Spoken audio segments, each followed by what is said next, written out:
오늘 하나님 말씀 같이 읽겠습니다. 사도행전 2장 1절에서 4절 말씀 우리 같이 읽겠습니다. 한 목소리로 같이 읽겠습니다. 오순절 날이 이미 이름에 그들이 다 같이 한 곳에 모였더니 호련히 하늘로부터 급하고 강한 바람 같은 소리가 있어 그들이 앉은 온 집에 가득하며 마치 불의 혀처럼 갈라지는 것들이 그들에게 모여 각 사람 위에 하나씩 임하여 있더니 다 성령의 충만함을 받고 성령이 말하게 하심을 따라 다른 언어들로 말하기 시작하니라. 아멘. 우리는 살아가면서 원하는 것이 있습니다. 저와 여러분들 개인적으로도 원하는 것이 있고 가정적으로도 자녀들에게 부모님에 대해서도 원하는 것들이 있게 되고 또 교회에 대해서도 사업장에 직장에 대해서도 저와 여러분이 원하는 것들이 있습니다. 내가 원하면 또 어떻게 될까요? 원한다 가만히 있는 게 아니라 원하는 것뿐만 아니라 원하는 것들이 이루어질 수 있도록 우리가 기도하기도 하고 최선을 다해서 또 알아보기도 하고 열심히 헌신하기도 하고 또 땀을 흘리기도 하고 도움을 받기도 하고 연구하기도 하고 최선을 다하여 이렇게 노력하고 애쓰게 됩니다.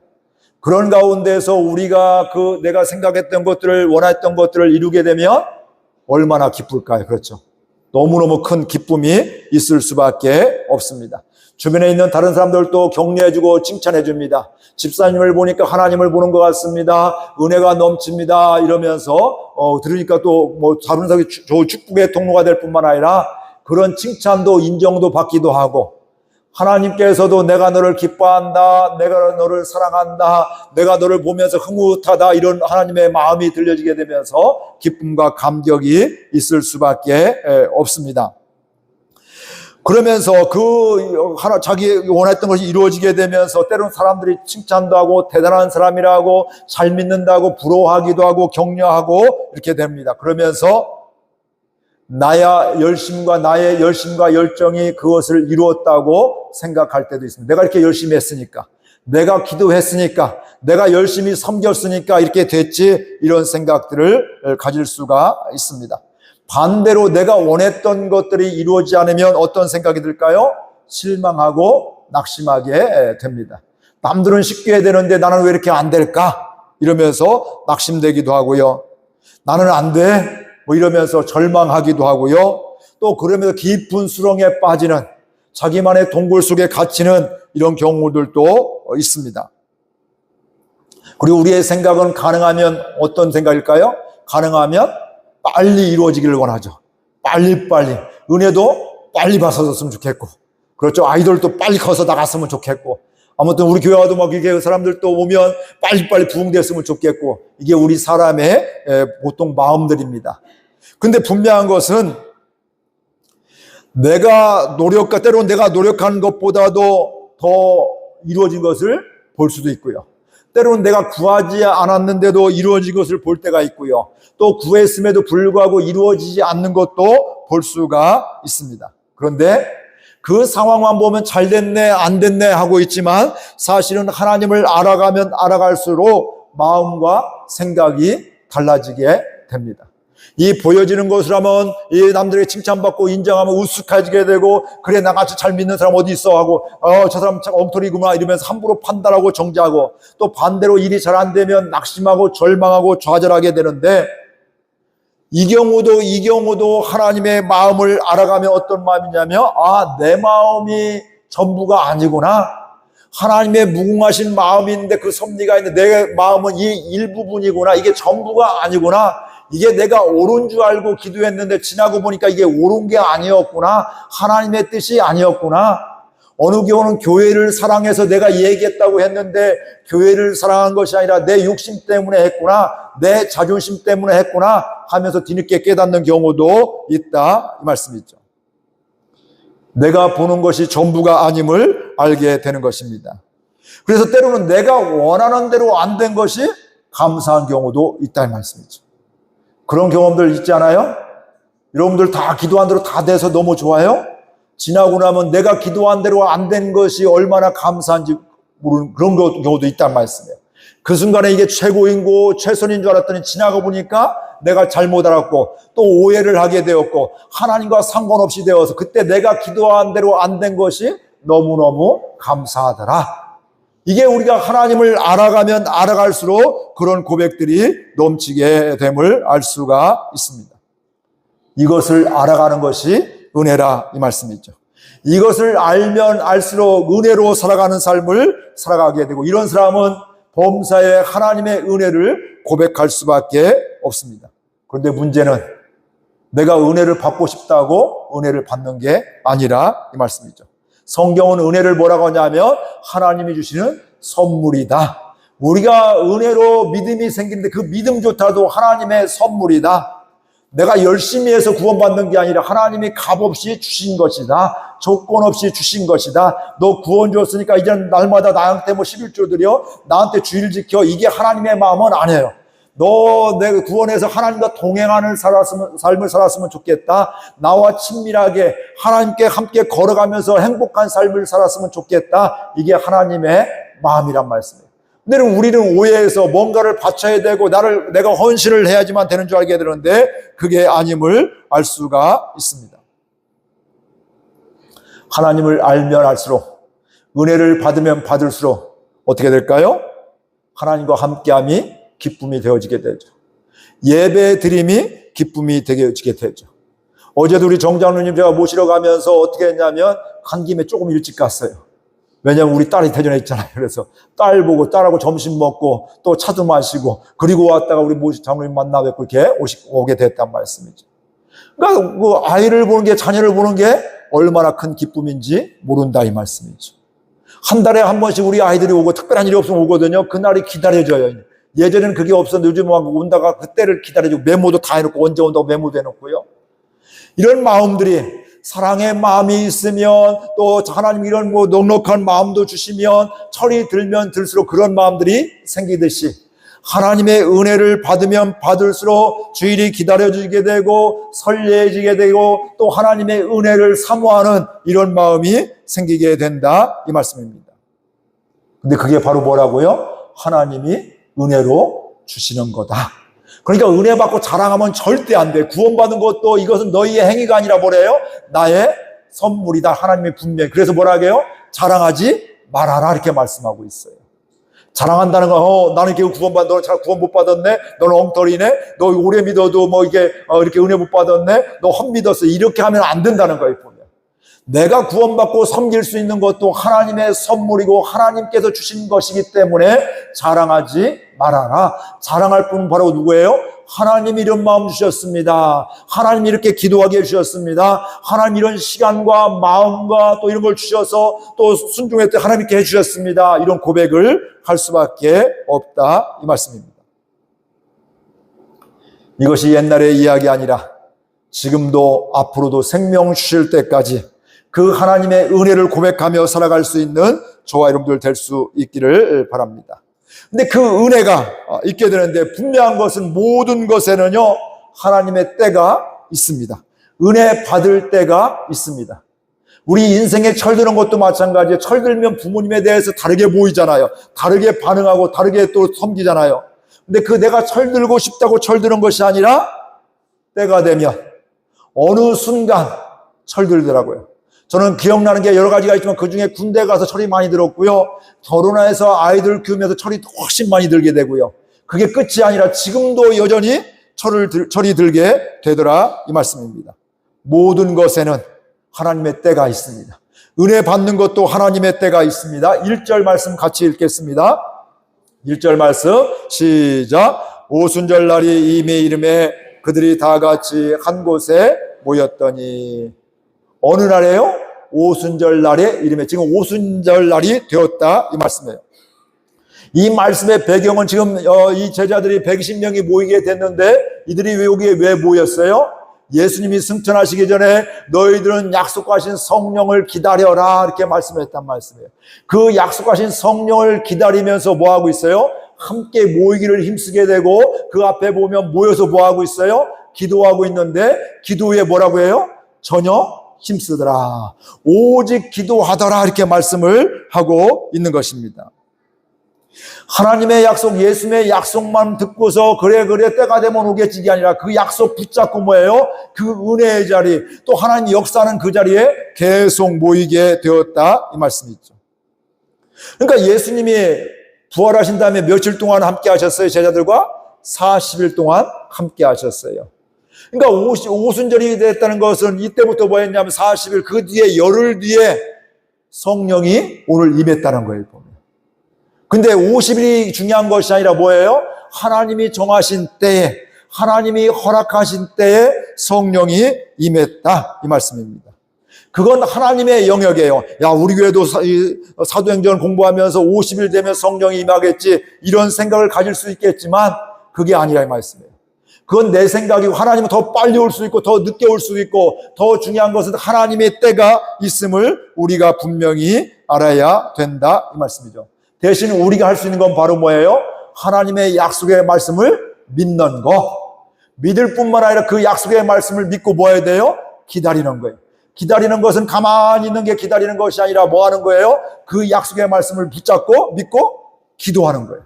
그리고 하나님이 기뻐하신 자리에 서 있는 거예요. 그 약속 붙잡는다고 여러분이 다 직장 그만두고 교회에서 막 하루 종일 기도한다, 이거 말이 안 되는 거예요. 직장에서, 일터에서 하나님이 보내신 것을 충성하고 그곳에서 일을 하는 거예요. 그곳에서 교회 일을 하면 안 된단 말씀이에요. 그거 직장 일을 하셔야 되는 것들. 그게 하나님의 일이다, 이 말씀이에요. 그러면 그게 충성하고 또 예배를 삼아하고, 내가 또 삶의 자리에 교회 오기가 쉽지 않으면 또 가정에서 정해진 시간에 일터에서 기도하고 시작하고, 이런 것들을 통해서 성령이 임하신다, 이렇게 말씀을 하고 있는 것입니다.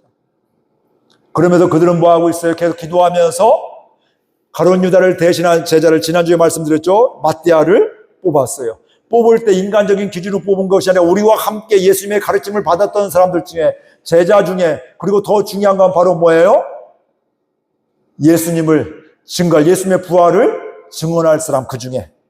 그냥 뭐 인물 좋고 학식 좋은 사람을 뽑은 것이 아니라 예수님을 부활을 증거한다는 건 바로 뭘까요? 부활의 확신이 있는 사람이에요. 구원의 확신이 있는 사람이에요. 예수님을 믿는 사람이에요. 그 사람이 바로 그런 사람 중에 하나를, 둘을 뽑게, 그 중에 제비 뽑아서 마띠아를 제자 삼았다, 이렇게 말씀을 하고 있습니다. 이런 것들이에요. 지금도 약속하신 성령이 임하지 않아도 교회에서만 있는 것이 아니라 제자를 또 보선하기도 하고, 또 삶의 자리를 살다가 또 모여서 기도하고, 이런 과정들을 통해서 하나님의 때에 또 이렇게 구원받게 되더라, 성령을 받게 되더라, 이 말씀입니다. 우리 2절 말씀 같이 또 읽겠습니다. 2절 말씀. 호련히 하늘로부터 급하고 강한 바람 같은 소리가 있어 그들이 앉은 온 집에 가득하며. 이 말씀에 보니까 어떻게 임했어요? 호련히 임했어요. 우리말로, 다른 말로 하면 갑자기 임했어요. 생각지도 않은 때에 갑자기 임했어요. 생각하지 못한 때에 임했어요. 그들이 기대한 때가 아니에요. 기대할 때는 지금 빨리 왔으면 좋겠는데 이게 언젠지는 몰라요. 그럼에도 불구하고 있어야 될 자리, 기도할 자리 있게 되었는데 호련히 임했다. 우리 사람이 볼 때는 호련히 임했지만 하나님의 시간표로 보면 뭘까요? 하나님이 정하신 때에 임한 거예요. 이걸 우리가 분명히 깨달아야 돼요. 여러분, 젊은 사람들도 결혼하는 것도, 또 자녀를 갖는 것도, 이것도 다 뭘까요? 하나님이 정하신 때가 있는 거예요. 근데 우리는 기다린다고 가만히 있는 것이 아니라 그 정하신 때를 뭐예요? 기도하는 거예요. 우리 가정에 또 내가 하나님 좋은 배필을 만날 수 있도록 기도하는 겁니다. 저는 어려서부터 결혼을 기도했어요. 구체적이진 않았어요. 왜냐하면 어렸을 때, 초등학교 때, 지금도 기억나요. 초등학교 때부터 부흥사님이 왔는데 부흥회 때 그런 얘기 하시더라고요. 결혼을 위해서 기도해야 된다고. 저는 목사 된다고 소원 기도했으니까 꼬맹이 때부터 믿음 좋은 사람 만나게 해서 이런 기도만 했어요. 근데 제 아내는 나중에 교제하고 그렇게 만나보니까 기도 제목이 있었대요. 근데 3대째 믿는 가정. 왜냐면 첫 신앙이니까 또 첫 신앙이 어렵잖아요, 이렇게. 그러니까 그렇게 3대째 오래 신앙의 기본이 있었으면 좋겠다. 그리고 또 까먹었는데 또 하나는 또 있는데 키가 컸으면 좋겠다, 이렇게 했다는 거예요. 그러니까 제가 한 가지만 안 맞는데요. 3대째, 성가대도 같이 했으면 좋겠다. 그래서 신학생 때는 제가 성가대 같이 예배 시간에 같이 했습니다. 그래서 한 가지가 안 맞대. 키가 안 작대요. 집사람은 구체적으로 기도했고, 저는 구체성이도 그냥 믿음 조사람, 사모니까 믿음 조사람 만나게 해주세요, 이런 기도하게 되었는데, 이게 결코 헛된 게 하나도 없더라. 이런저런 또 지나고 보니까 그래도 구체적으로 기도해야 된다, 이런 생각을 지금도 갖게 되고, 우리 교회를 위해서 이런 기도할 때도 하나님 그냥 단순히 부흥하게 해주세요, 이런 기도가 아니라 구체적으로 기도해야 된다, 이 말씀이에요. 그러니까 저를 위해서도 말씀의 능력이 임할 수, 성령이 충만한 목회를 할 수 있도록, 설교자가 될 수 있도록 여러분이 구체적으로 기도해야 돼요. 여러분들이 오늘 말씀같이 모이기에 힘쓰는 교회 살라는 얘기가 아니라 정말 약속의 말씀을 믿고 그 하나님이 기뻐하신 자리에 서 있으며 기다릴 수 있도록, 약속을 받는 한 사람 한 사람 될 수 있도록, 또 같은 마음 가지고 예수님이 이끄시는 교회가 될 수 있도록 함께 기도하게 되고, 이게 되어야 된다는 말씀이에요. 그러면 호련히 어느 순간, 내가 볼 때는 어느 순간이지만 하나님이 정하신 그때 정확한 시간에 하나님께서 역사해 주신다. 그러니까 우리가 때로는 오해할 수가 있어요. 하나님이 여시니까 우리 가만히 있으면 되지. 아닙니다. 하나님은 우리와 동역하셔요. 우리가 기도하기를 원하셔요. 성경에 보면 그런 말씀도 있어요. 하나님께서 내가 이스라엘 백성들을 내가 회복하여 줄 것이다 했는데, 그래도 너희들이 기도해야 내가 이루어 줄 것이다, 이렇게 말씀하고 있습니다. 하나님의 계획은 이스라엘 백성들을 회복하시고 또 포로에서 귀환하게 되고 그들을 또 높여주시기를 하나님은 이미 계획을 잡으셨는데, 그럼에도 불구하고 너희들이 그래도 기도 구하여야 내가 이루어주겠다, 이렇게 말씀하고 있다는 말씀이죠. 그러니까 우리 교회를 향한 하나님의 계획, 이걸 우리가 같이 품고 마음의 손을 품게 되면서 함께 기도하게 될 때 하나님은 그 기도를 통해서 역사해 주심을 우리가 알 수가 있다, 이 말씀이죠.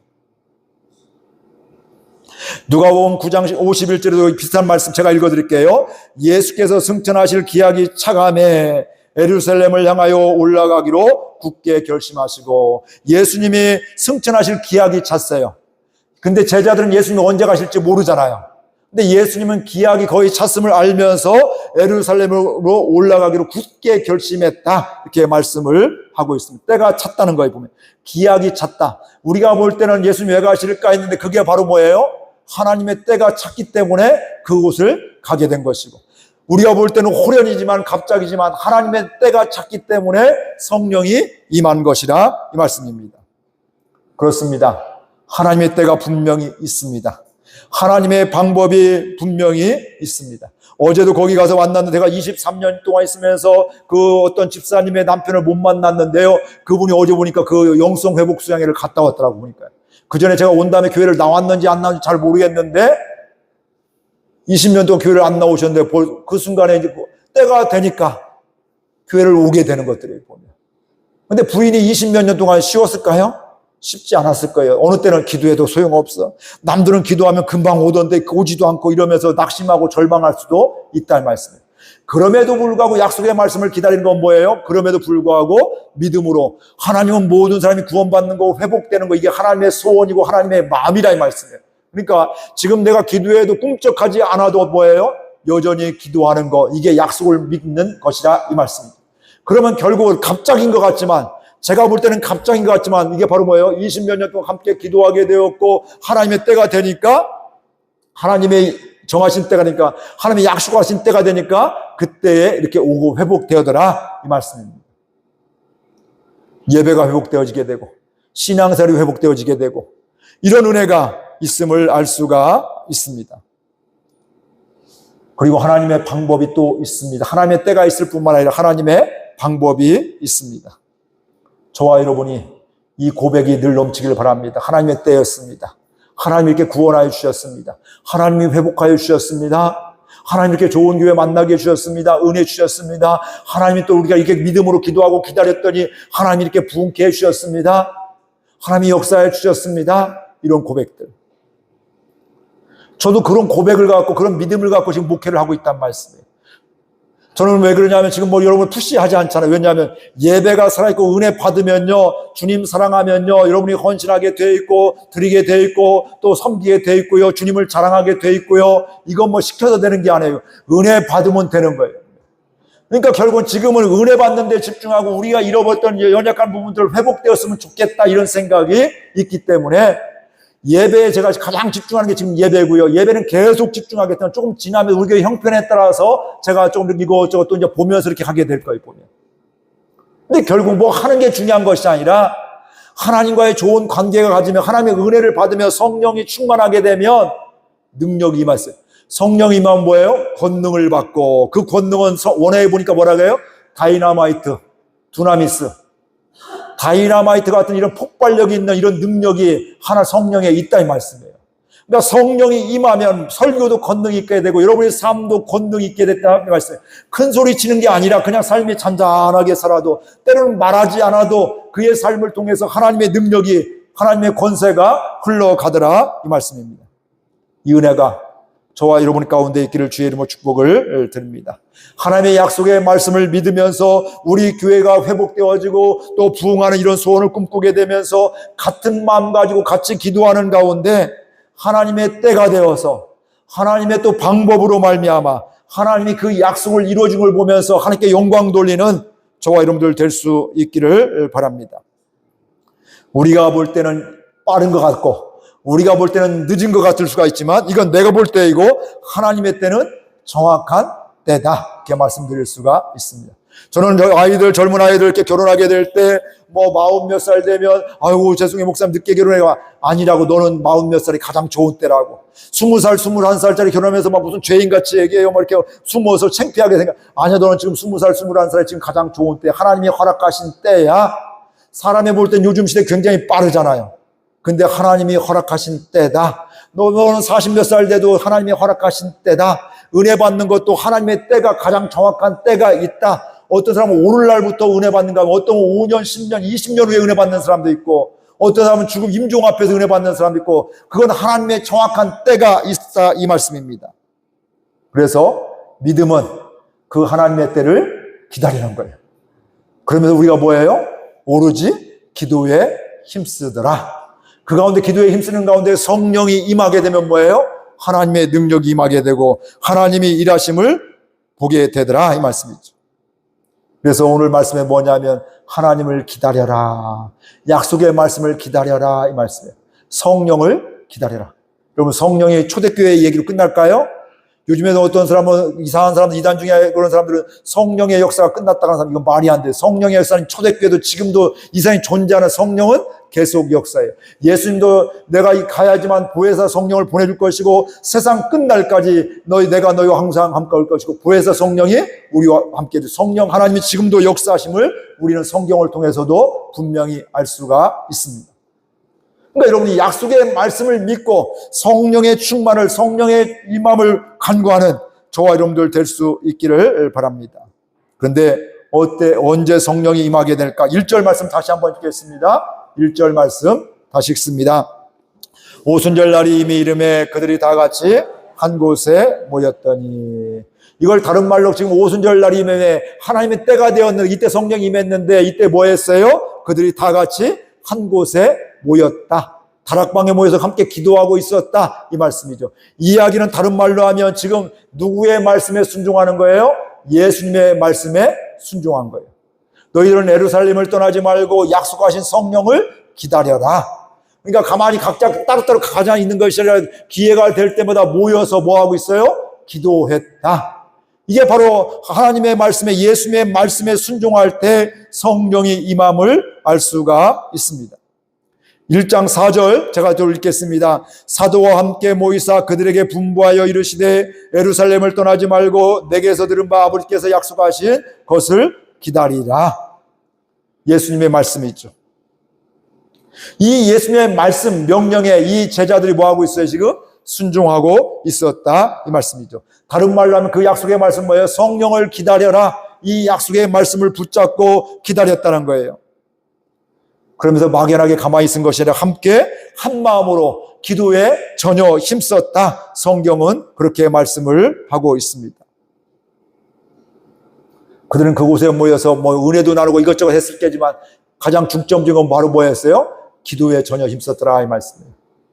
우리 교회도 이 은혜가 있기를 주의 이름으로 축복을 드립니다. 성경에 기록된 말씀이 사도행전이 성령행전인데 성령의 능력이 임했던 이 흔적들이 여기에 있는데 사도들이 성령의 권능 가운데 임했는데 주의 종도 우리 교우들 한 분 한 분도 성령의 능력 가운데 임하여서 하나님의 능력이 임하는 하나님이 역사하는 이런 은혜가 있기를 주의 이름으로 축복을 드립니다. 하나님의 약속이 이루어짐을 임했습니다. 이런 고백이 되고요. 그 임하면 뭐 한다고요? 하나님의 권능이 우리를 통해서 내 권능이 우리 사람의 권능이 아니라 하나님의 권능이 흘러가는 거예요. 저도 복음을 증거할 때 큰 소리 친다고 그가 구원받는 게 영접하는 게 아니에요. 차근차근 조곤조곤 얘기해도 그렇죠? 예비된 영혼 때가 된 사람들이 구원받더라고요. 어떤 사람은 맞아요 아멘 하는데 마지막 보면 결실을 안 해요. 때가 되지 않은 거예요. 근데 이게 실패한 게 아니라 지금은 이만큼 심은 거고 이 사람도 그때가 영접할 때가 있는 거예요. 어떤 사람은 오래 얘기해서 2, 3분 만에 영접하는 사람도 있습니다. 임종 앞에서 영접하는 사람도 보게 되었고요. 다양한 모습들을 보게 되는데 중요한 건 바로 뭐예요? 성령이 역사하신 거 하나님의 때가 된 거예요. 예전에 신방 가면 그런 분도 계셨어요. 80대 이상 80 넘으신 우리 권사님이었는데 그분이 그랬어요. 목사님, 예수를 믿고 보니까 진작에 믿을 걸 70 넘어 늦게 믿어서 별로 이제 예배밖에 못 드리고 한 것도 없어요. 죄송해요. 이렇게 말씀을 내셔요. 그 아드님이 장로님이거든요. 그러니까 더 젊었을 때는 아들이 얘기해도 나 안 간다. 니나 잘 믿어라. 난 안 간다. 이렇게 했었는데 그때는 모르니까 그렇죠. 믿고 보니까 진작에 갈 걸. 그러면서 묻지 않는데 이런 말씀하시 지금도 기억나요. 근데 목사님 후회되는 게 있어요. 예수 믿은 게 가장 큰 은혜였습니다. 내 인생에서 가장 잘한 것은 예수 믿고 구원받은 거였습니다. 80 넘은 분의 한마디 고백이 그거였어요. 근데 아쉬운 것은 좀 더 젊었을 때 믿었으면 더 충성하고 더 사랑했을 텐데 늦게 믿은 것이 후회가 됩니다. 근데 그분이 솔직한 고백이에요. 근데 이분은 70 넘어서 예수 믿은 게 하나님이 정하신 때예요. 오늘 말씀으로 하면 뭐예요? 호련히 70대에 구원받은 거예요. 우리가 볼 때는 갑자기 70대에 구원받은 거예요. 근데 하나님의 역사는 이때 갑자기가 아니라 하나님이 정하신 때, 하나님이 예배하신 그때에 구원받은 것임을 우리가 알 수 있다. 이 말씀입니다. 이렇게 하나님의 은혜가 임하려면 뭐 해야 된다고요?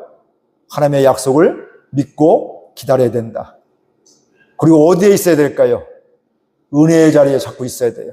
은혜 받는 자리에 자꾸 있으셔야 돼요. 은혜의 샘터, 영성회복수양회 그것도 여러분들 사모하면서 가시기를 바라고요. 제가 또 앞으로도 계속 권면할 거예요.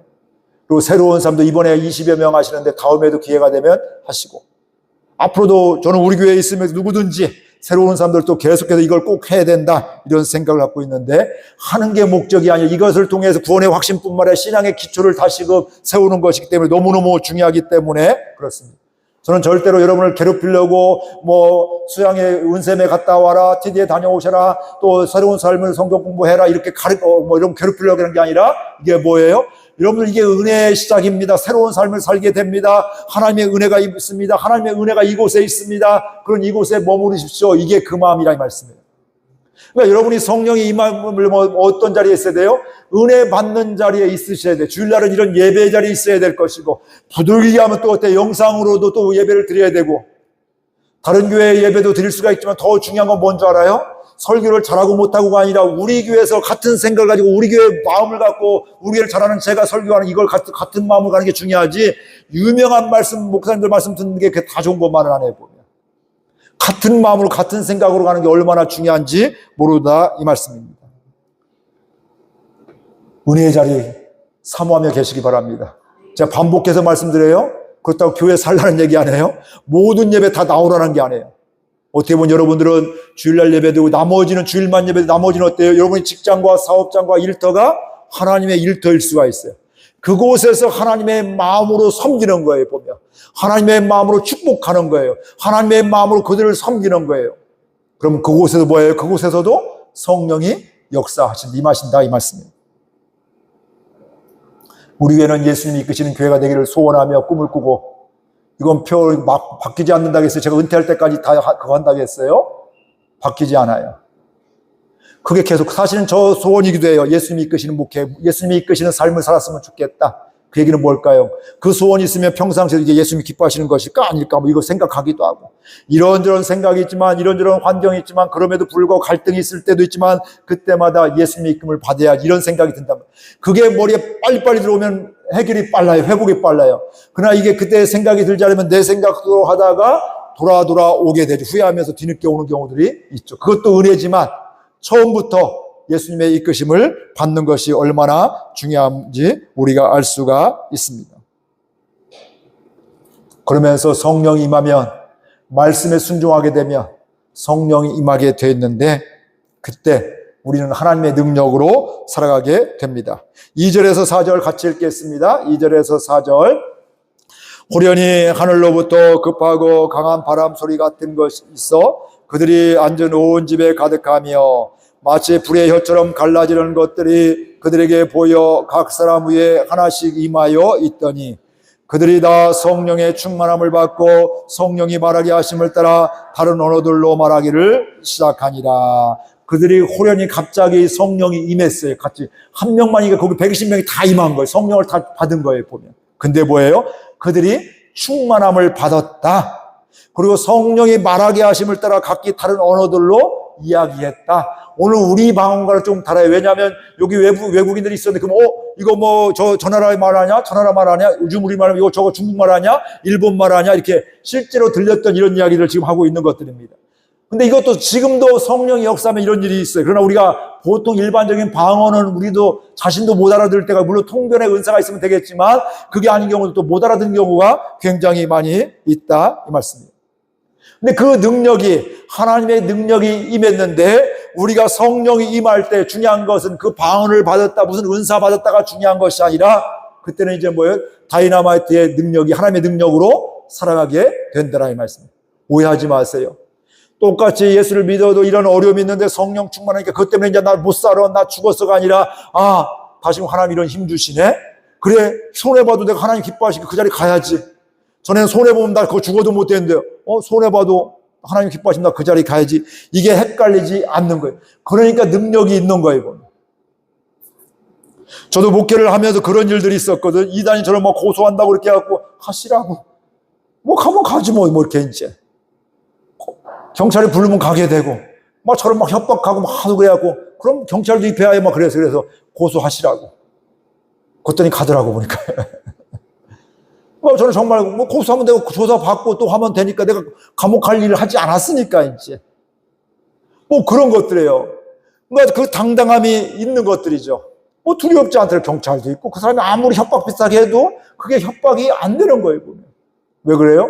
하나님의 은혜가 있으니까. 내가 하나님 앞에서 살았기 때문에, 내가 죄진 게 아니기 때문에 그런 것들이. 만약 죄졌으면 어때요? 두렵고 떨리는 마음이 있게 되고 덜덜 떨기도 어때요? 감옥 갈 생각 해야 되겠죠. 죄졌을 때 그 죄값은 치러야 되죠. 그러면서 난 기도하면서 나 감옥 안 간 것이 너무 감사해. 이거 사실 감사한 게 아니에요. 죄값을 치르는 게 사실은 감사한 거예요. 하나님의 성령이 임하게 되면 우리는 이제 더 이상 인간 아무개로 사는 것이 아니라 하나님의 아들로, 하나님의 딸로 살아가게 되어 있습니다. 그 은혜가 저와 여러분들 가운데 있기를 주의 이름으로 축복을 드립니다.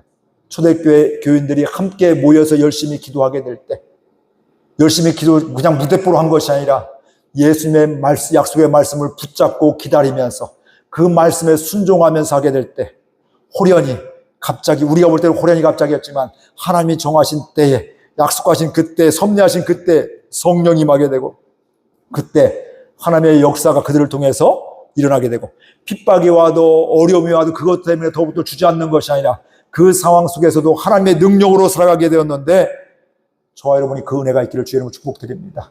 우리 교회에서 앞으로 성령의 역사를 보게 되면서 하나님이 하셨습니다. 하나님의 은혜 주셨습니다. 하나님 이렇게 섬기게 주셨습니다. 하나님 이렇게 사람들 불러주셨습니다. 구원해 주셨습니다. 회복하여 주셨습니다. 하나님 이렇게 고쳐주셨습니다. 이런 고백이 우리 교회에서 계속 넘치기를 주의 이름으로 축복을 드립니다. 그러면 하나님이 기뻐하시는 교회가 되고요. 그렇게 되면 어떻게 될까요? 하나님을 자랑할 수밖에 없어요, 우리가. 내 자랑이 아니라 나를 자랑하는 것이 아니라, 기도 많이 하는 또 많이 모이는 우리를 자랑하는 것이 아니라, 하나님이 그렇게 기도하게 해주셨고, 하나님의 때가 돼서 하나님이 그렇게 은혜를 주셨고, 하나님이 해결해 주셨고, 하나님이 고쳐주셨고, 모든 것이 다 하나님의 은혜입니다. 하나님께서 하셨습니다. 이런 고백을 할 수밖에 없습니다.